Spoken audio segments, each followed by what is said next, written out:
Nós estamos entrando na terceira semana da nossa quaresma. Nossa quaresma tem 5 semanas, porque 5 vezes 7 dá 35. Mas os dias antes da primeira semana, nós chegamos a 40, né? Depois então vem realmente a Semana Santa. Mas, olha, nesse domingo, que portanto que entra praticamente na primeira metade da nossa, terminando a primeira metade da nossa quaresma, nós temos aí uns textos que são muito interessantes. Só para a gente se localizar, eu queria dizer o seguinte, olha, o povo de Israel, povo de Deus, não é? Ele tinha duas coisas, não é bem coisas, mas tinha duas bases, vamos dizer, e que faziam a identidade do povo. A primeira base era a lei, os mandamentos, não somente os 10 mandamentos, mas também toda aquela legislação que havia em torno dos 10 mandamentos. Depois, o sábado que está nos 10 mandamentos. Mas o outro fundamento era o templo. O templo para eles era a morada de Deus. Deus morava lá e o templo é intocável. Então eles tinham essas duas coisas. Então no domingo vai apresentar para nós a posição de Jesus diante desses dois fundamentos, vamos dizer, do povo de Israel. Eu lembro a você que nós começamos no primeiro domingo perguntando quem é Jesus. Jesus é um homem, nascido em Belém, criado em Nazaré, carpinteiro lá em Nazaré, com 30 anos, saiu para fazer a pregação do reino de Deus e depois, no final daquelas 3 anos de pregação, foi condenado, morreu na cruz, foi sepultado. Mas é Deus. É Deus. Então vimos no domingo passado a transfiguração, que ressuscitou o seu filho, do Pai, ressuscitou Jesus no seu corpo, não é? E o colocou à sua direita, quer dizer, voltou a ser adorado por nós todos como verdadeiramente Deus. Mas agora a gente vai vendo o que é realmente seguir Jesus. Então, primeiramente, a questão do templo. Nós temos aqui o trecho do Evangelho de João, é o capítulo 2, versículos de 13 a 25. É uma festa de Páscoa. No Evangelho de João, essa cena é colocada no começo da pregação de Jesus. Nos outros evangelistas é colocado antes da morte de Jesus, na última semana.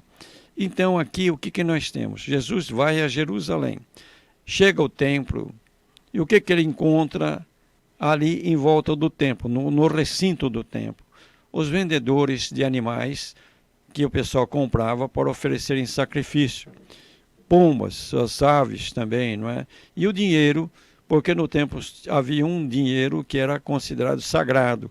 Então alguém trazia o dinheiro de fora e comprava aquele dinheiro, e aquele dinheiro ele oferecia no templo. Muito bem. Jesus fica indignado, porque tinham feito da casa de Deus uma casa de comércio. E realmente quando a gente lê um historiador romano historiador do povo de Deus, que viveu na época em que Jerusalém foi destruída, Flávio Joséfo, ele conta que era uma roubalheira, que era muita roubalheira. Ele conta, por exemplo, num episódio lá, que um par de rolas era vendido 150 vezes. Quer dizer, o pessoal oferecia, pensava que matasse em sacrifício. Não, eles pegavam e vendiam de novo. Portanto, havia muita roubalheira mesmo. E Jesus fica indignado com aquilo. Jesus vai pegar um chicote e vai expulsar todo aquele pessoal de lá, soltar os animais, os passarinhos, virar a mesa dos cambistas que trocavam dinheiro. Mas Jesus vai dizer: não façais da casa de meu pai uma casa de comércio. Interessante isso daqui. Jesus, portanto, enfrenta uma das realidades que eram fundamentais da religião judaica, o templo, né? Porque eles achavam que aquilo era para facilitar os peregrinos que chegavam. E, no entanto, Jesus vê como realmente uma casa de comércio. Não é o lugar de fazer isto. Por causa dessa atitude de Jesus, aliás, essa atitude de Jesus foi uma das razões porque ele foi condenado à morte. Se vocês pegarem os evangelhos mais para frente, vocês vão ver. Uma das acusações foi que Jesus, né, disse que ia destruir o templo. E Jesus realmente diz aqui. Eles perguntam para Jesus, você está fazendo tudo isso? Que autoridade você tem? Que sinal você dá que você tem autoridade para fazer isso? E Jesus vai dizer, destruir este templo e em 3 dias eu levantarei. Quer dizer, para eles foi um choque. Quer dizer, a destruição do templo, imagine, não cabia na cabeça deles, é o lugar da morada de Deus entre eles, não é? E depois, então, os discípulos entenderam. Jesus falava da ressurreição. Que se o templo era o lugar de encontro com Deus, para o povo para o judeu, agora o templo ia desaparecer. Como desapareceu, né? No ano 70 da nossa era, foi destruído. E aí? Qual o lugar de encontro com Deus?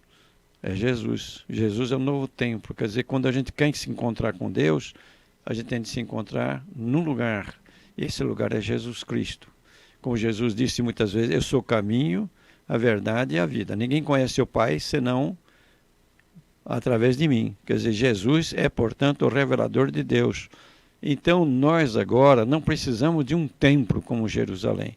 Nós temos nossas casas de orações, que nós chamamos de igreja, ou de templo, vamos dizer assim, mas não naquele sentido do povo de Deus. Eu achava que Deus morava lá, só lá.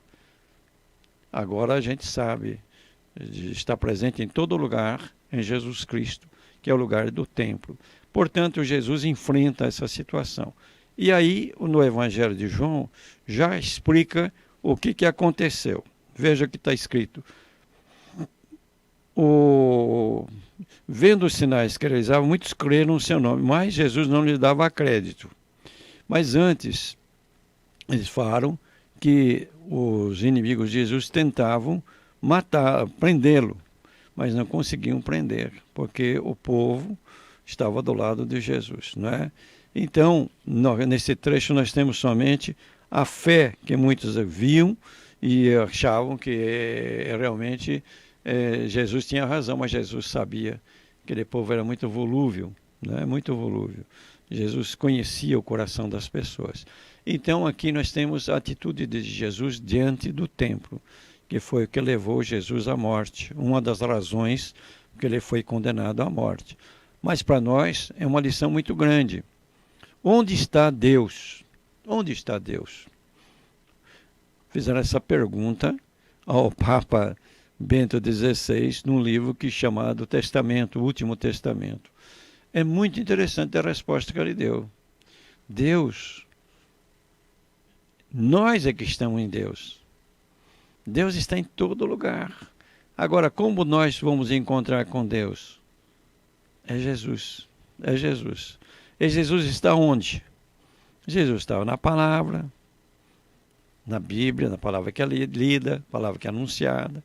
Jesus está nas pessoas, ele mesmo falou. O que vocês fizerem um desses pequeninos é a mim que vocês fazem.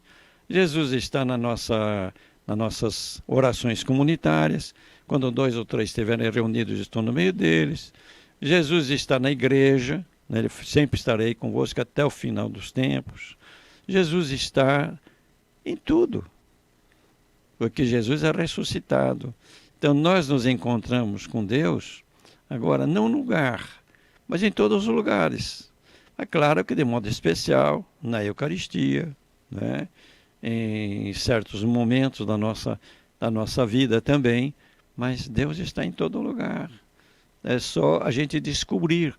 E como é que a gente vai descobrir a presença de Deus? É justamente a gente entendendo quem é Jesus, porque ele nos leva ao Pai. Então essa é a primeira lição deste domingo.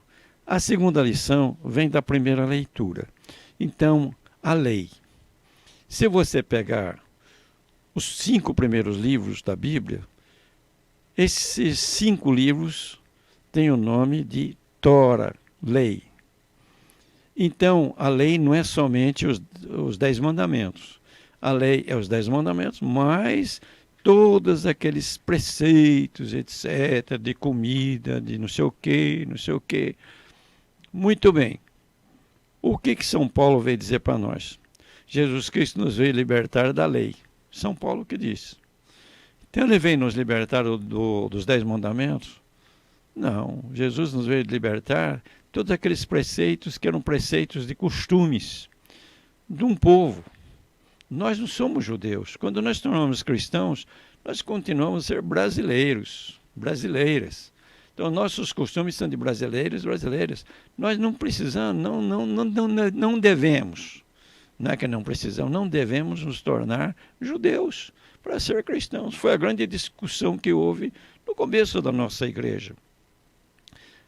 E os 10 mandamentos? Bom, os 10 mandamentos não são de costumes, são realmente um modo de a gente se comportar diante de Deus e diante dos outros.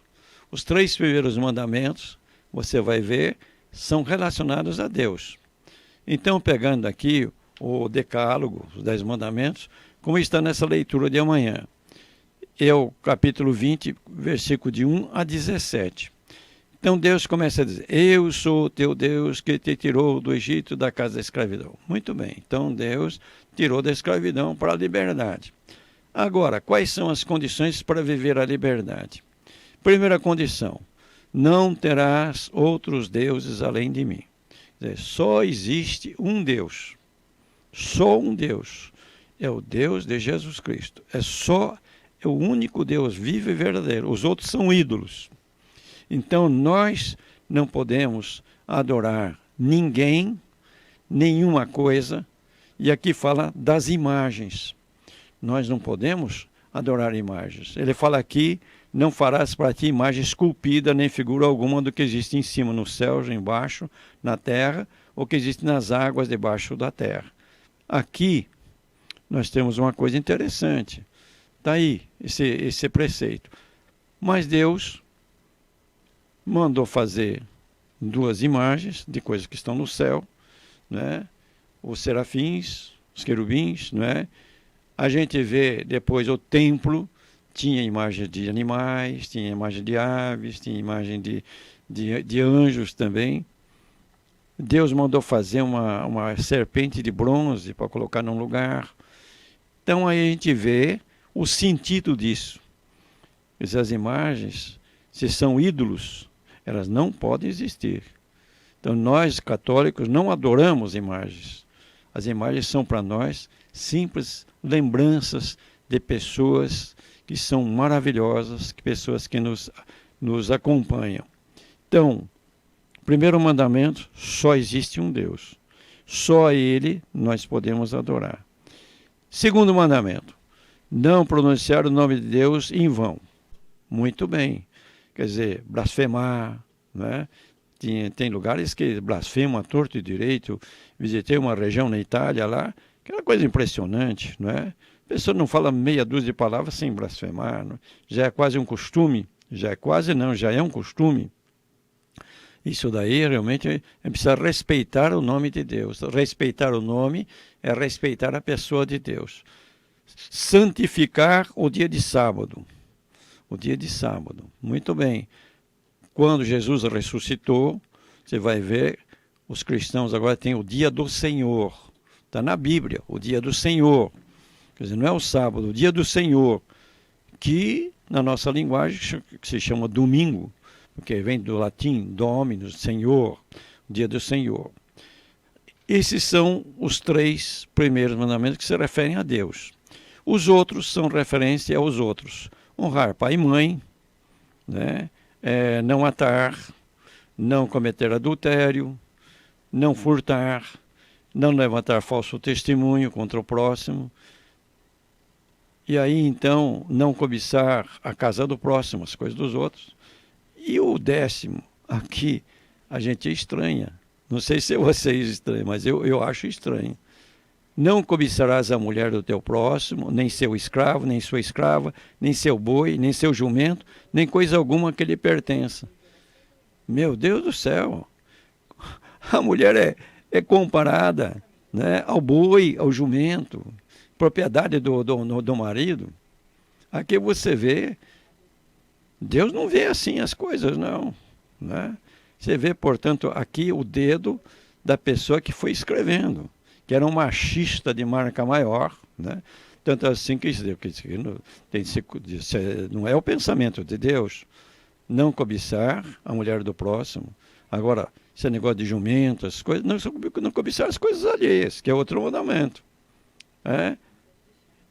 E então, o que aconteceu? Jesus, quando veio, botou o dedo na ferida. Falou, olha, os mandamentos se resumem a 2. Amar a Deus sobre todas as coisas e amar o próximo como a si mesmo. Então, se você ama a Deus sobre todas as coisas, você não vai ter outro Deus. Você vai respeitar o nome de Deus. Você vai consagrar a Deus o dia, né? Amar o próximo. Se você ama o próximo, você vai procurar fazer o bem para o próximo. Portanto, você vai honrar seu pai, sua mãe, você não vai matar, você não vai cometer adultério, você não vai furtar, você não vai levantar falso testemunho, você não vai cobiçar as coisas dos outros e não vai cobiçar também a mulher do outro, né? Então, é consequência. Então, Jesus colocou muito bem isso. Tanto assim que uma das acusações de Jesus foi a respeito do sábado. Por quê? No sábado, Jesus curava a gente, os apóstolos colhiam trigo para comer, não é? E Jesus falou, não, eu sou o Senhor do sábado. E aqui eles diziam que, está aqui escrito na Bíblia, né? Que diz o seguinte, o 7º dia é dedicado ao Senhor teu Deus, né? Porque o Senhor fez em 6 dias o céu, a terra, o mar e tudo que eles contêm, mas no 7º dia descansou. E Jesus disse assim, não, meu pai trabalha. Deus continua a trabalhar. Então acabou com o argumento deles. E depois dizia, olha, vocês têm circuncidar, não sabem ser um circuncisão, né? Vocês, os sacerdotes não trabalham no templo no sábado. Então Jesus acaba com a argumentação. Isso trouxe um problema grande para Jesus, né? E depois a maneira como Jesus coloca o respeito à mulher, por exemplo, né? Que aqui você vê o desrespeito à mulher, que foi criado à imagem e semelhança de Deus, e aqui diz que é no mesmo pé de boi, jumento, coisa que vai pertencer. Então, quando Jesus mexe nisso, aí vem um problema sério, que foi justamente que levou Jesus a ser condenado à morte. O templo e os mandamentos, a lei, né? O que a gente aprende disso? Primeiramente, Jesus, que é Deus, feito homem para nos salvar, vem nos libertar de muita coisa. Vem primeiramente nos libertar de espaços. Nós encontramos Deus em todo lugar, porque quando nos encontramos com Jesus. Então Jesus é aquele que nos leva a Deus. Segunda coisa, Jesus nos veio libertar da lei. A lei agora é amar a Deus sobre todas as coisas e o próximo como a si mesmo. Mas o resto é consequência. É claro que se a gente ama, a gente vai observar esses 10 mandamentos, né? Dando uma visão nova, naturalmente, para a palavra de Deus. Isso é muito interessante, viu, Fábio? Isso é muito interessante. Agora, o Salmo que nós temos aqui, o 19, na numeração da Bíblia hebraica, e 18 na grega, ele fala justamente da lei. A lei do Senhor Deus é perfeita, conforto para a alma. O testemunho do Senhor é fiel, sabedoria de Deus humildes. E realmente é, quando a gente olha a lei com o olhar de Jesus. E tudo é consequência. A lei era imposta, mas para Jesus a lei é consequência. Então, quando a gente ama a Deus e ama o próximo, a gente vai naturalmente seguir esse caminho que os 10 mandamentos nos dão. Uma conversa assim rápida sobre a segunda leitura, que é tirada da primeira carta de São Paulo aos Coríntios, capítulo 1, versículo de 22 a 25. Então havia diante de Jesus os judeus e os gregos. São Paulo é que fala, diante de Jesus há duas posições. Os judeus, eles pedem sinais, querem ver milagres, sinais, para acreditar em Jesus. Os gregos já eram mais de cabeça, eles queriam sabedoria. Qual é a sabedoria? Qual é a sabedoria que nós encontramos em Jesus? E aí então São Paulo diz assim, na pregação dele, na pregação de Paulo, ele diz assim, nós, porém, pregamos Cristo crucificado, que é escândalo para os judeus e loucura para os pagãos. Então, é um choque. Vocês querem sinais? Não, é o crucificado, olhar para Jesus, o amor de Deus por nós. Vocês gregos estão pedindo sabedoria? É o Cristo crucificado. Para vocês é loucura, mas é sabedoria. A loucura para os homens é sabedoria para Deus. Então, ele vai dizer depois, para os que são chamados, tanto judeus como gregos, esse Cristo é poder de Deus e sabedoria de Deus. Porque o que é dito insensatez de Deus é mais sábio do que os homens. E o que é dito fraqueza de Deus é mais forte do que os homens. Então, a gente tem que lembrar, o Cristo crucificado é aquele que nos liberta de muitas coisas. Se liberta dos pecados, nos liberta da lei, porque agora a lei é o amor. Eu amo, vem as consequências. Nos liberta de um lugar fechado onde encontrá-lo. Nós encontramos em Jesus, que é o lugar agora de encontro, em qualquer parte, em qualquer momento, quando a gente olha com esses olhos de fé, de esperança e de caridade. Tá certo? Tem muito ensinamento. Muito ensinamento. Isso é pena que, como a homilia tem de ser rápida, né? A gente não pode pegar, por exemplo, o primeiro trecho dos mandamentos, a gente se detém neles. E pegar esse trecho do templo, nos determos dele, né? Esse é de São Paulo, que é muito bonito também. Mas o grande ensinamento, realmente, que a Quaresma vai nos dando, Jesus é verdadeiramente homem, é verdadeiramente Deus, e é aquele que nos liberta de espaços fechados e também de visões fechadas. Porque em Jesus nós encontramos grandes horizontes onde nos encontramos com Deus. Dom Luizinho, a cada dia que passa, eu vejo a palavra de Jesus, principalmente o Evangelho, né, de uma forma como foi revolucionário para a época e é até hoje o ensinamento de Jesus, porque ele vai contra todos os preceitos, não só dos judeus daquela época, mas da nossa sociedade de hoje em dia, né, Dom Luizinho? Isso que o senhor está dizendo, né, do costume, a gente pegando o costume, a cultura do povo lá do início do povo judeu, como eles viam a mulher como propriedade do homem, como está escrito no decálogo, né? Como o senhor acabou de dizer, que vê a mulher como um boi, como um jumento, uma posse, né? Uma coisa. No mesmo pé. E aí nós lembramos de Jesus, que foi aparecer primeiro para Maria Madalena. Pois então. E justamente para uma mulher. E os discípulos, a gente vê tanto essa cultura que os discípulos não deram crédito para ela. É verdade. Sociedade machista. E ainda você vê o que está acontecendo hoje em dia. Aqui ele fala também, não é? Não cobiçarás a mulher do teu próximo, nem seu escravo, nem sua escrava. Muita gente vê a mulher como escrava dele, né? E uma propriedade é uma coisa muito séria. Quer dizer, realmente nós precisamos nos imbuir de Jesus, nos deixar mergulhar em Jesus, né? Para que a nossa visão mude. O mundo é muito diferente, é muito bonito o mundo com essa visão de Jesus, com essa libertação que ele nos trouxe, né? De visões, de espaços. Às vezes nós nos apegamos a uma porção de coisas, não é? Mesmo na igreja, né? Às vezes aquela achamos que se a gente não fizer aquela cerimônia daquele jeito, Deus não está presente, né? Eu me lembro quando era a missa em latim, eu rezei a missa muitas vezes em latim, porque foi ordenado antes do concílio. Havia uns padres que eram muito escrupulosos Então a consagração, isto é meu corpo, que será entregue por vós, né? Em latim é hoc est enim corpus meum, né? Isto é meu corpo. E eu vi um padre, ficava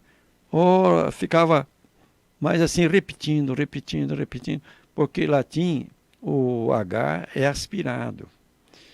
E ele ficava hoc, ficava assim, era desesperador o que acontecia.